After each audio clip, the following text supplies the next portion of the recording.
제가 봉독하지요. 모세가 너희에게 할례를 행했으니 그러나 할례는 모세에게서 난 것이 아니요 조상들에게서 난 것이라. 그러므로 너희가 안식일에도 사람에게 할례를 행하느니라. 모세의 율법을 범하지 아니하려고 사람이 안식일에도 할례를 받는 일이 있거든. 내가 안식일에 사람의 전신을 건전하게 한 것으로 너희가 내게 노여워하느냐? 외모로 판단하지 말고 공의롭게 판단하라 하시니라. 아멘. 이 말씀을 의지해서 의미가 풍성한 삶이라는 제목으로 말씀을 드립니다. 여러분, 오만과 편견이라는 말 잘 아시죠? 우리 사람들은 관계적 존재인데, 그러나 그 오만과 편견으로 말미암아 그 관계를 건강하지 못하게 하고 그 관계의 풍성함을 누리지 못하게 됩니다. 오만은 남들이 나를 사랑할 수 없게 만들고요. 편견은 내가 남들을 사랑하지 못하게 만든다고 합니다.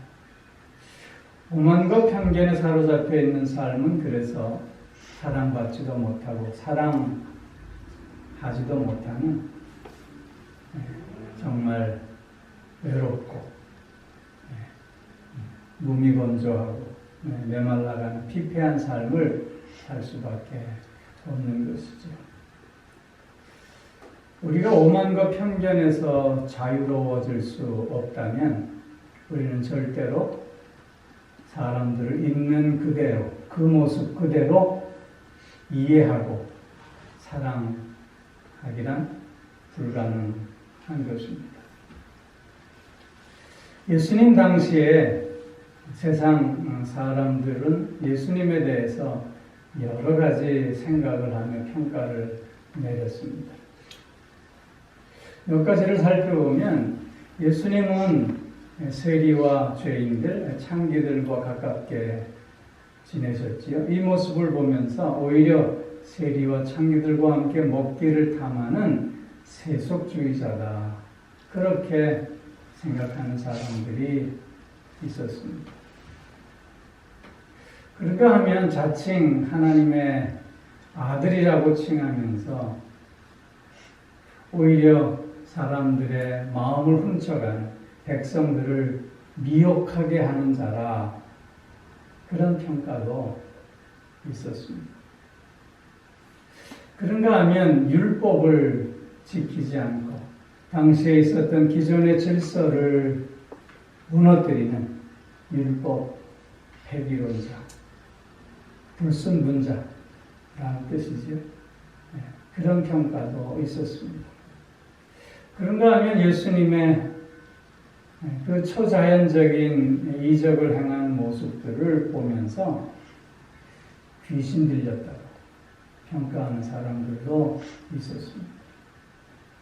그런가 하면 예수님의 그 권세 있는 말씀과 그의 삶의 모습을 보면서 혹 그토록 우리가 고대했던 메시아는 아닐까? 라는 생각을 하는 사람들도 있었습니다. 그러나 그 당시에 어느 누구 하나 예수님을 그 예수님 모습 그대로 이해하고 받아들였던 사람은 제자들조차도 없었음을 우리는 성경을 통해서 확인하게 되는 것입니다. 다 나름의 오만과 편견에 사로잡혀 있는 모습이었죠. 오늘 그런 세상을 향해서 예수님께서는 24절 말씀에 외모로 판단하지 말고 공의롭게 판단하라 말씀하시고 있습니다. 겉모습만 보지 말고 정말 하나님의 뜻이 무엇인지를 먼저 물을 수 있어야 함을 강조하고 있는 것입니다. 의미가 풍성한 삶을 산다고 하는 것은 마음이 풍요로운 삶을 의미합니다. 오만과 편견에서부터 자유롭고, 그래서 건강한 생각 속에서 삶을 누리는 것이 바로 의미가 풍성한 삶이라 할 것입니다.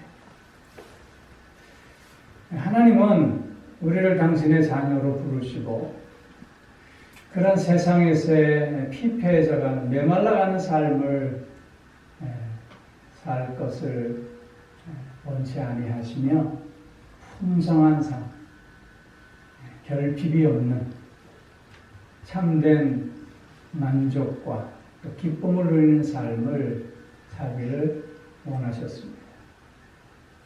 하나님께서 오늘도 우리에게 원하시는 그런 삶, 의미가 풍성하고 마음이 풍요롭고 참된 기쁨과 만족을 누리는 삶을 살 수 있기 위해서는, 그래서 무엇보다도 우리는 먼저 본질에 충실한 자가 되어야 하겠다는 것입니다.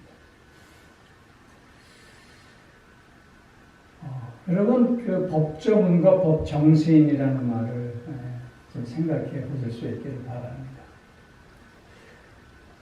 그 법조문이라고 하는 것은 그 법을 이렇게 기록해 놓은 글들이죠. 그러나 그런 글을 기록하게 한 법의 정신이 있습니다. 법 철학이라고 얘기하기도 하죠. 그러면 법 조문이 더 중요한 걸까요? 아니면 법 정신, 법 철학이 더 중요한 것일까요? 법 정신이 더 중요한 것이죠. 즉, 법 조문은 그 법의 정신을 담고 있는 형식이라고 얘기할 수 있습니다. 그렇기에 우리는 늘 그 형식 속에 담겨져 있는 의미를, 정신을 우리는 먼저 생각하고 그것을 추구하려고 하는 노력이 필요합니다. 그것이 바로 본질에 충실한 모습인 것이죠. 예수님에게 늘 안식일 논쟁이 있었습니다. 특별히 이 안식일 논쟁을 통해서 당시 종교 지도자들은 예수님을 율법 폐기론자라고 몰아붙이면서 결국은 십자가의 못을 받게 되었던 것이지요. 오늘 본문에서도 보면 예수님께서 당시 유대 종교 지도자들이 갖고 있었던 이 본질을 놓치고 있는 모습을 지적해주고 계시는 것입니다. 요한복음 5장에서 보면 베데스다 연못가에서 38년 된 병자를 예수님께서 고쳐주십니다. 베데스다 연못이 물이 동할 때 제일 먼저 들어가는 사람이 병이 낫는다고 했는데 38년 된 병자는 자기를 넣어주는 사람이 없어서 아직 이러고 있다고 그렇게 예수님에게 말하지 않습니까? 그래서 예수님께서 내 자리를 들고 일어나 걸어가라 말씀하십니다. 그래서 그가 예수님의 말씀대로 벌떡 일어나 자기가 누웠던 자리를 들고 걸어갑니다. 근데 그날이 안식일이었던 것이죠. 그것을 보고 주변에 있던 많은 유대 사람들이 안식일을 범했다고 지적하고 정죄했던 것입니다. 근데 이런 그들의 그 판단, 그들의 그 편견에 대해서 예수님께서 오늘 22절, 23절 말씀에서 어떻게 말씀하시냐면 너희가 할례를 늘 행하는데 이 할례는 남자는 난지 8일 만에 하게 돼 있는 거잖아요. 근데 8일째 되는 날이 안식일이면 어떻게 해야 하느냐 하는 것이죠. 할례는 8일째 되는 날이 안식일이라고 해도 그날 반드시 할례를 행해야 했던 것이 그들의 전통이고 관습이었다는 것입니다. 그런데 할례라고 하는 것의 의미가 무엇입니까? 그것은 할례를 통해서 하나님의 백성됨을 다시 한번 확인하는 것이고, 그리고 이제 하나님의 백성으로서의 새로운 삶을 시작한다고 하는 그런 의미가 담겨져 있는 것 아닙니까? 안식일에 담겨져 있는 정신은 뭡니까? 너희는 안식일을 기억하여 거룩하게 지키라. 그리고 일하지 말고 그날은 쉬어라. 이렇게 말씀하셨어요. 그 안식일에 담겨져 있는 정신은 그 안식일에는 쉬면서 어떻게 하라는 거예요? 무너졌던 하나님과의 관계를 다시 한번 회복하는 날로 삼아야 하고, 그 새롭게 하나님과 회복된 관계로 이제 다시 한 주간을 시작하는 삶을 살 수 있어야 함을 말씀하고 있는 거죠. 그게 안식일에 담겨져 있는 정신입니다. 그런데 그 당시 유대 종교자들은 그 안식일을 너무 형식화했어요. 일하지 말고 쉬어라 라고 하는 그 조문에 목을 매어서 해서는 안 될 365가지 일을 만들어 놓은 거예요. 안식일에는 5리 이상 걸어도 안 돼. 안식일에는 스위치가 켜져 있는데 그거 내려도 안 돼. 이렇게 너무 외식적인, 형식적인, 아무 의미는 담겨져 있지 않는 그런 일들을 통해서 오히려 사람들을 구속하고만 있었던 거죠. 예수님은 너희가 할례는 안식일에 행하면서 내가 그 병든 자들, 그 영혼과 육신이 찌들어 있는 자들을 온전케 해서 다시금 하나님과의 새롭게 회복된 관계로 새 삶을 시작하게 하는 것에 대해서 왜 노여워하느냐? 왜 그것에 대해서 그렇게 쌍심지를 키고 나보고 율법을 파괴하는 자라고 달려드느냐? 그렇게 지금 말씀하고 있는 거예요. 안식일의 정신이 하나님과의 관계를 새롭게 하고 그리고 새 삶을 시작하게 하는 것이라면 안식일에 병든 자들을 새롭게 하고 그리고 하나님과의 새로운 관계 속에서 새 삶을 시작하게 하는 것이 오히려 맞는 것이 아니냐. 안식일이 사람을 위해서 있지 사람이 안식일을 위해서 있는 것이 아니지 않느냐 말씀하시고 계시는 거예요. 예수님은 이처럼 본질에 충실하셨어요. 그리고는 그 당신의 생각의 오름에 따라 세상 사람들이 반대하든 세상 사람들이 위협하든 거기에 굴하지 않고 당신의 생각대로 안식일에 계속해서 병자들을 고쳐주고 계시는 모습을 우리에게 보여주고 있는 것입니다. 여러분, 나는 나의 행동을 제어할 수 있어요. 내가 이렇게 행동하면 안 되겠다. 그래서 내가 막 이렇게 행동하려고 하다가도 참잖아요. 나는 내 행동을 제어할 수 있어요. 그렇지만 그 행동에 대해서 남이 어떻게 생각하는 것을 우리가 제어할 수 있나요? 제어할 수 없어요.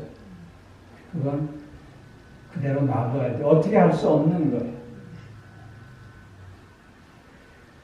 중요한 것은 내가 본질을 붙잡고 내가 오늘 이 시간 해야 할 그 행동을 계속 함으로 말미암아 세상 사람들이 나에게 어떤 평가를 내리든 세상 사람들이 나에게 어떻게 반응하든 거기에 일희일비할 필요 없이 그냥 그렇게 나의 삶을 살 수 있는 것이 의미를 충실하게 하는 삶의 모습이라고 하는 것이죠. 여러분, 우리가 하나님과의 관계 속에서의 본질이 무엇이겠습니까? 믿음입니다. 믿음이 없이는 하나님을 기쁘시게 할 수 없는 것이죠. 믿음으로 시작되지 않는 모든 일은 그래서 죄일 수밖에 없는 것입니다. 그러면 사람과의 관계 속에서의 본질은 무엇이겠습니까? 사랑입니다. 사랑으로 시작되지 않는, 사랑의 동기가 되지 않는 행위는 결국 위선적이 될 수밖에 없는 것이죠. 우리가 지금 이루고 있는 교회 공동체의 본질이 무엇입니까? 우리가 이루고 있는 이 교회 공동체의 가장 중요한 요소는 같은 방향을 바라보고 나아간다고 하는 것입니다. 이것보다 더 중요한 요소가 있을 수 없는 것이죠. 그렇게 교회 공동체 안에서 믿음이 좋네, 믿음이 정네라고 하는 평가는 의미가 있을 수 없습니다. 앞서가는 사람이 있는가 하면 조금 뒤쳐져 가는 사람이 있게 마련인 것입니다. 앞서가는 사람은 그래서 좋은 안내자가 될 수 있으면 되는 것이고, 조금 뒤쳐져 가는 사람은 그 앞서가는 안내자의 좋은 도움과 사랑으로 또 그렇게 성장하고 성숙해서 또 다른 사람에게 좋은 안내자가 되면 되는 것이죠. 이런 본질을 우리가 놓치지 않아야 한다는 것입니다. 이런 본질을 붙잡고 그 본질에 걸맞는 삶을 이어가는 것이 바로 의미가 풍성한 삶을 사는 첫 번째 길이라고 하는 것이죠. 사랑하는 성도 여러분, 내가 정말 붙잡아야 할 본질이 무엇인가를 그래서 늘 확인할 수 있어야 합니다. 늘 말씀드리지만 개혁이라고 하는 것은 본질이 변질되어졌을 때 그 변질된 것을 다시 본질로 돌아오게 하는 것입니다. 우리의 삶 속에서 그릇된 형식주의와 또한 외식주의로 인해서 변질된 본질이 있지는 않는다. 늘 확인하면서 그 본질에 더욱더 충성한 삶을 살아가는 우리가 되어야 할 줄로 믿습니다. 두 번째로는 자신을 가꾸는 사람이 되어야 합니다. 정원은 가꾸면 가꿀수록 아름다워집니다. 정원은 한순간만 마음을 쏟지 않으면 정글이 되고 마는 것이죠. 우리의 마음도 마찬가지입니다. 우리의 마음도 늘 가꾸어 갈 수 있어야 합니다. 건강한 마음, 좋은 마음을 가질 수 있도록 늘 훈련할 수 있어야 하는 것이죠. 이렇게 마음을 가꾸어 나아가는 것이고 나를 가꾸는 것입니다. 나를 가꾸어 나가기 위해서 가장 중요한 것은 바르고 건강한 생각을 늘 가질 수 있어야 하는 것이죠. 무엇보다도 긍정적인 생각을 할 수 있어야 합니다. 어떤 사람들은 대수롭지 않은 일에 근심하고 걱정합니다. 그런가 하면 어떤 사람들은 대수롭지 않은 사소한 일에 기뻐하고 즐거워하고 감사하며 춤을 춥니다. 보통 사람들은 잘 되면 내 탓이고 못 되면 조상 탓이라고 얘기하지요. 무언가 좀 성과가 있으면 다 나 잘났다고 얘기하지만 그런가 무언가 좀 기대에 못 미치면 다 남 탓하기에 바쁩니다. 그러나 우리가 오히려 남 탓하기보다는 이런 실패의 시간에 자신을 다시 한번 돌아보며 발전과 또한 성숙의 기회로 삼을 수 있다면 우리는 보다 더 큰 사람으로 나아가게 될 것입니다. 늘 긍정적으로 생각하는 훈련을 우리가 가질 수 있어야 합니다. 어떤 사람들은 태생적으로 부정적으로 생각하는 부정적인 면이 많은 사람들이 있습니다. 안 된다는 것을 먼저 얘기하고 있는 사람들이 있습니다. 그 마음을 바꿀 수 있어야 할 것입니다. 왜냐하면 주님이 나와 함께 하시기 때문입니다. 내게 주시는 능력 안에서 내가 모든 것을 할 수 있는 자들이기 때문인 것입니다. 우리는 무조건 긍정적이 되어야 한다라고 말하는 것이 아니라 믿음 안에서 하나님의 능력 안에서 우리는 긍정적인 사람이 되어야 함을 말하고 있는 것입니다. 또 한 가지는 남과 비교하지 말아야 합니다. 우리는 남과 비교하면서 그릇된 우월감에 빠집니다. 남과 비교하면서 때로는 열등감에 좌절합니다. 남과 비교하면서 생겨나는 이런 그릇된 우월감과 열등감은 결국 나의 마음을 병들게 하는 것입니다. 우리는 하나님 앞에 이 천하보다 귀한 존재로 서 있는 자임을 늘 고백할 수 있어야 합니다. 남과 비교하지 않을 때 우리는 진정한 만족을 얻을 수 있는 것입니다. 남과 비교하지 않을 때 우리는 하나님 앞에 참으로 감사할 수 있게 되는 것입니다. 그리고 또 한 가지, 늘 가치를, 참된 가치를 추구하는 자가 되어질 수 있어야 합니다. 목적이 이끄는 삶을 우리가 살아가고 있는가 아니면 욕심이 이끄는 대로 살아가고 있는가를 늘 물을 수 있어야 하는 것입니다. 예수님 당시의 종교 지도자들, 바리새인들, 서기관들, 제사장들 이런 사람들은 입술로는 하나님의 영광을 위한다, 하나님의 뜻을 펼친다고 이야기하면서 오히려 그 하나님을 도구화했습니다. 자신의 탐심을 채우는 수단으로 삼아버리고 말았다는 것입니다. 하나님께 영광 돌려야 함을 알면서도 그들은 자신의 욕심에 이끌리는 삶을 살아왔던 것이죠. 그렇기에 그들은 자신을 가꾸어 갈 수 없는 자들이었고 그들의 삶은 피폐한 삶이 될 수밖에 없었던 것입니다. 마음을 가꾸며 나 자신을 가꾸어가는 우리가 되어야 할 줄 믿습니다.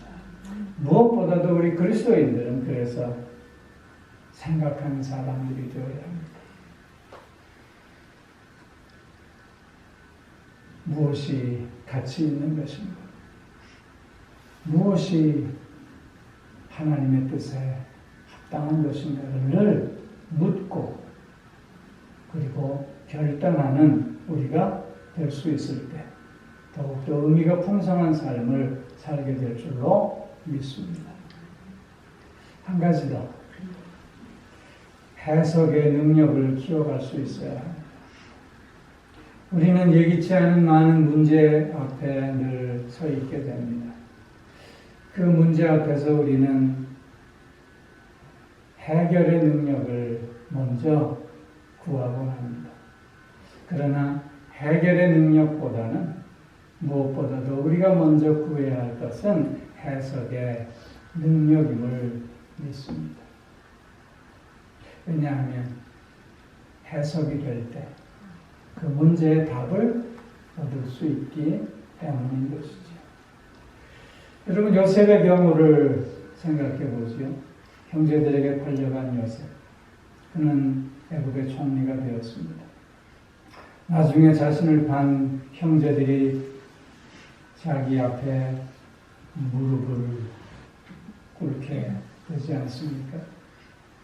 그러면서 그들은 요셉을 두려워했습니다. 이런 형제들과의 관계 회복을 위해서 요셉이 먼저 한 것이 무엇입니까?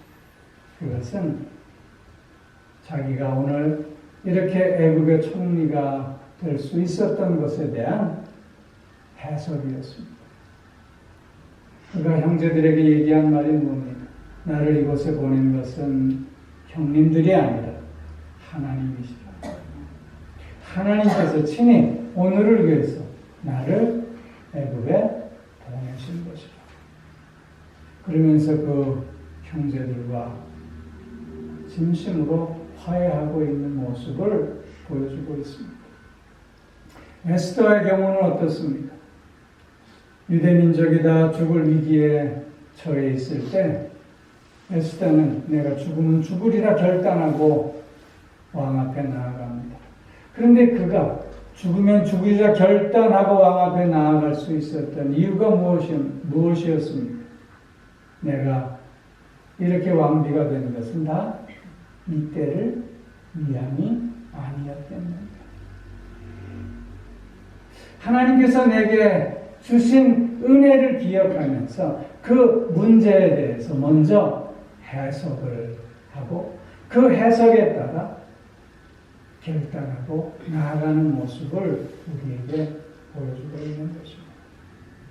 세상 만사 뜻대로 되지 않습니다. 뜻대로 되지 않는 이 세상의 삶 속에서 우리가 먼저 키워야 될 것이 무엇이겠습니까? 바로 해석의 능력입니다. 왜 나에게 이런 아픔이 있는 것일까?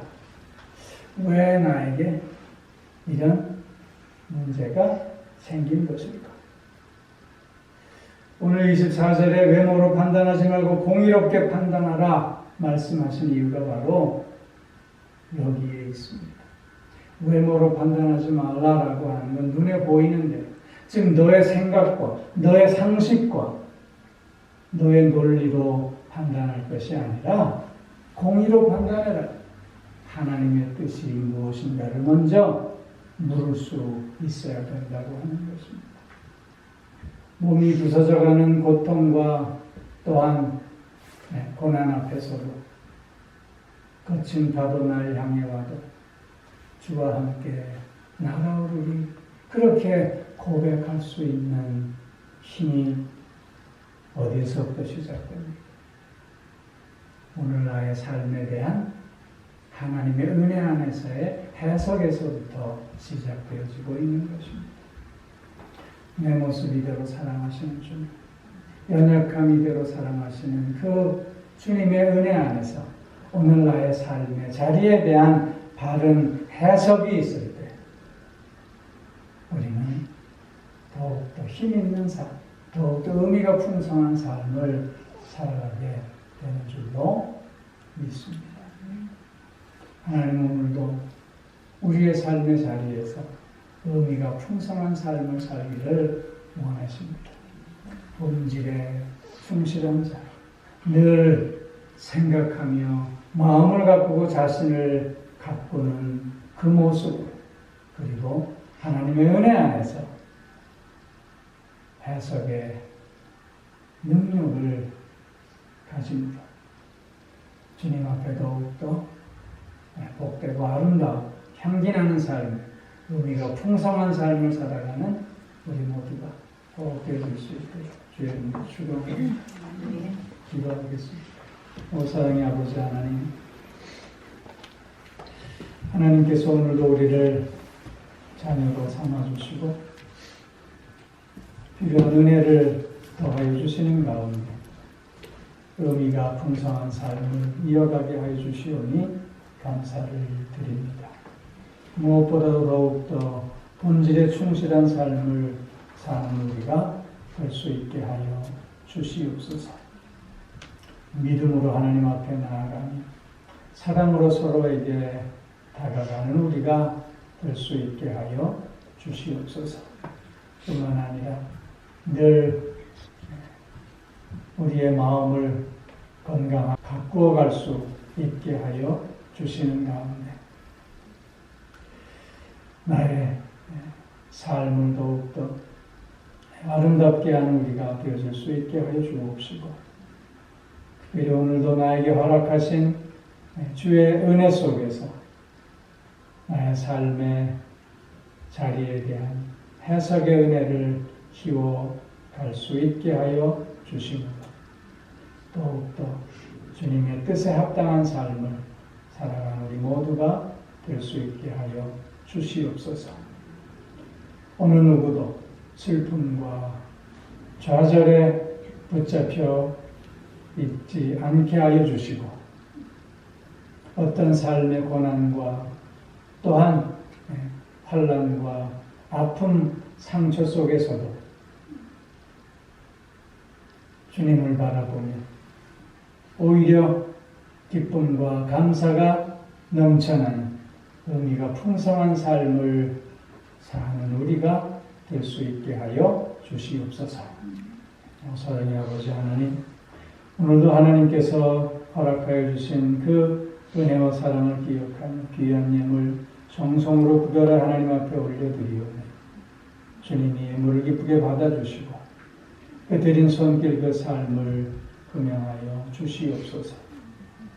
늘 함께하여 주심을 통해서 거친 파도가 날 향해 와도 주님과 함께 날아오르는 우리 모두의 삶이 될 수 있게 하여 주시옵소서. 감사드리며 우리 주 예수 그리스도의 이름으로 기도하옵나이다. 아멘.